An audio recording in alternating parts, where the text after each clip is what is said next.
এবার রাস্তা দেখতে পাবো, কিন্তু আঁধার আর আলো হচ্ছে না। একে অপরে বলা বলি করছে, আগুন তো জ্বলছে দেখতে পেয়েছি, তা আঁধার তো আঁধার রয়েছে কেন? তাহলে একবার হাতটা দিয়ে দেখি আগুনটা আগুন না অন্য কিছু। যেই আঙুলটা দিতে লাফিয়ে উঠছে, ওরে বাপরে, পাওয়ার কি রে, জ্বালিয়ে দিলে রে, তা আঁধার কেন আলো হচ্ছে না? আল্লাহ বলতে চাইছে ওই আঁধারটা আলো হবে না, ক্ষমতাটা আমি মেরে দিয়েছি, তোদের করার কিছু নাই। ওর ভিতরে আলো নাই, তার মানে এক কথায় সাদা বাংলায় বুঝেলেন, আমি যে আইনটা করে রসুলকে দিয়েছি তোদেরকে দুনিয়া আখিরাতের সুখ, এর ভিতরে আলো আছে, এর ভিতরে শান্তি আছে। আর মানুষের তৈরি করা আইনের ভিতরে আলো নাই, শান্তিও নাই, অতএব ওই দিকে তোরা যাবি না।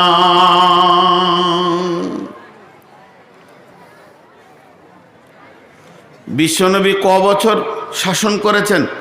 নবুয়তি ক বছর, নবী হয়ে পৃথিবীতে ক বছর ছিলেন?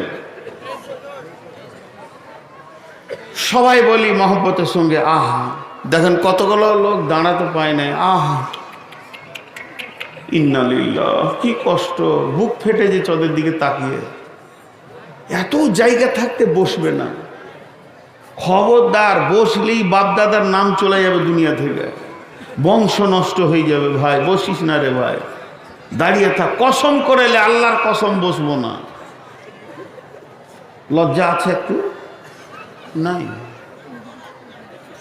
এত জায়গা ফাঁকা আছে, এই ধারটা ফাঁকা আছে, এসেছে আর টাট্টু ঘোড়ার মতো দাঁড়িয়ে আছে, ভাত টাত মনে হয় পাইনি, এবার খাবে। খাবার পেলেই মারবে টান, পান ভরে নেবে, সিগারেট নিয়ে নেবে, মার টান ঘর। পানি খাই। আপনাদের বিরক্ত লাগছে নাকি? লাগবে কেন?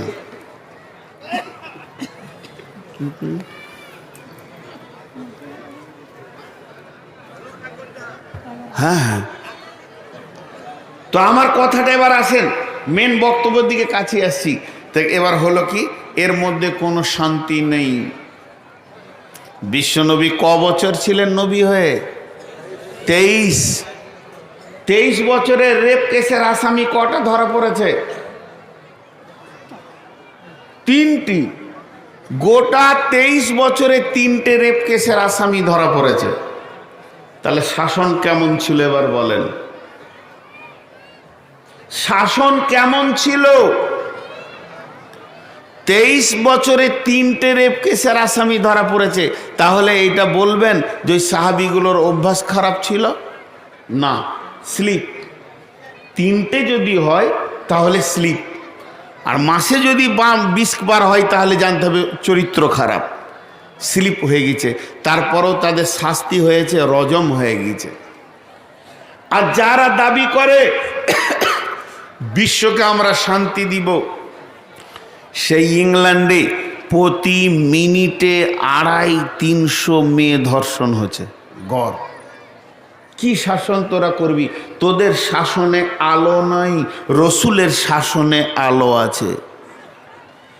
জি ভাই আমার, এবার আমার আল্লাহ বলছেন শোনেলে, পৃথিবীর বুকে 2টি রাস্তা দিলাম, আমার নোরানি রাস্তায় চলবি, চরিত্র ঠিক থাকবে, শাসন ঠিক থাকবে, সমস্ত আইন কানুন ঠিক থাকবে। কোরআনের ভিতরে আদালত আছে, যে কোরআন পঞ্চায়েত নয়, ব্লক নয়, ডিস্ট্রিক্ট নয়, থানা নয়, জেলা নয়, আপনার রাজ্য নয়, দেশ কেন মহাদেশ শাসন করতে পারবে। একটা কোরআনকে দিয়ে বিশ্ব চালানো সম্ভব হবে। আর কোনো আইনের অ্যামেন্ডমেন্ট করতে হবে না, সংযোজন, বিয়োজন, সংশোধন কিছুই করতে হবে না। ফিহা কুতুবুন কাইয়্যিমা। আমার আল্লাহ বলছেন তোদের চলার জন্যে আমি প্রতিষ্ঠিত কিতাব দিয়েছি।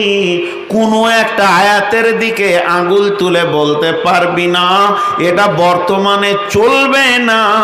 হে আমাদের রব, এটাকে অ্যামেন্ডমেন্ট করে দেন, এটাকে আপনি কোনো একটা ব্যবস্থাপনায় সংশোধন করে দেন। ভারতের আইন দিন রাত লিপিবদ্ধ হচ্ছে, দিন রাত চেঞ্জ হচ্ছে।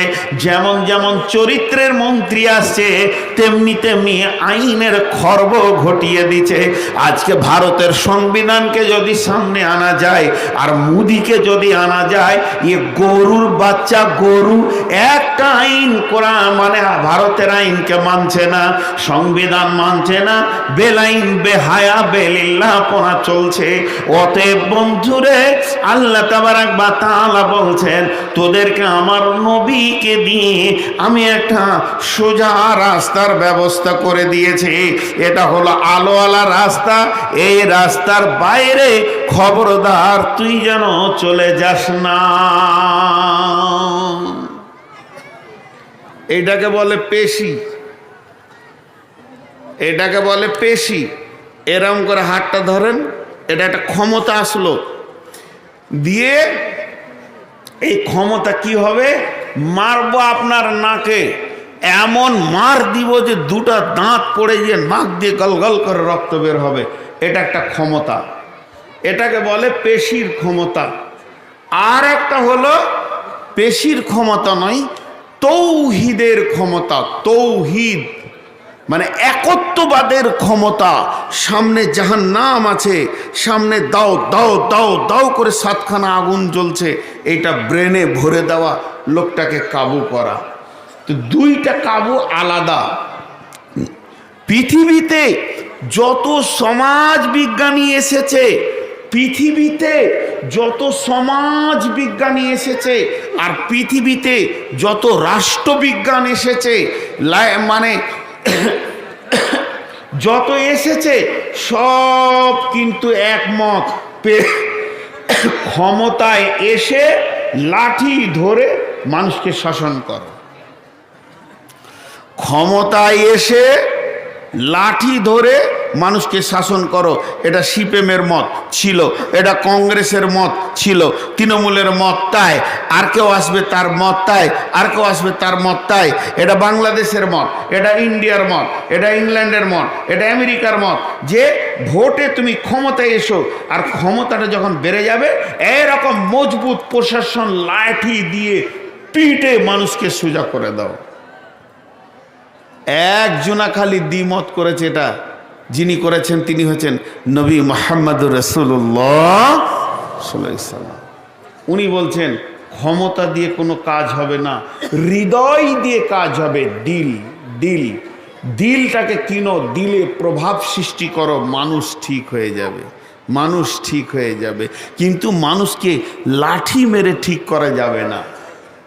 চোরকে নিয়ে আসেন, 20 লাঠি মারেন, বলবে আর জীবনে চুরি করবো না, ছেড়ে দিলি রাস্তায় ঘর যেতে যেতে ফের কার ছাগল নিয়ে ঘর চলে যাবে। কারণ ওর ভিতরে আখিরাতের ভয় নাই। বিশ্বনবী যে সাহাবীগুলো তৈরি করেছিলেন আর বর্তমানে যে নেতাগুলো, অনেক পার্থক্য আছে। জি, আজকে কি অবস্থা? দুটি জিনিস আপনাদের সামনে তুলে ধরেছি, একটা হচ্ছে পেশির ক্ষমতা আর একটা হচ্ছে তৌহিদের একত্ববাদের ক্ষমতা। দুটি ক্ষমতার মধ্যে সব থেকে আপার লেভেল ক্ষমতা হলো একত্ববাদের ক্ষমতা। বিশ্বনবী বলছেন, আমানতের খিয়ানত করলে ওই লোকটা মুনাফিক হয়ে যাবে। আয়াতুল মুনাফিকি সালাসাতুন, মুনাফিকের আলামত হচ্ছে 3টি। ইদা তুমিনা খানা, যখন তাকে আমানত দেওয়া যাবে তখন সে সেটাকে খিয়ানত করে দেবে।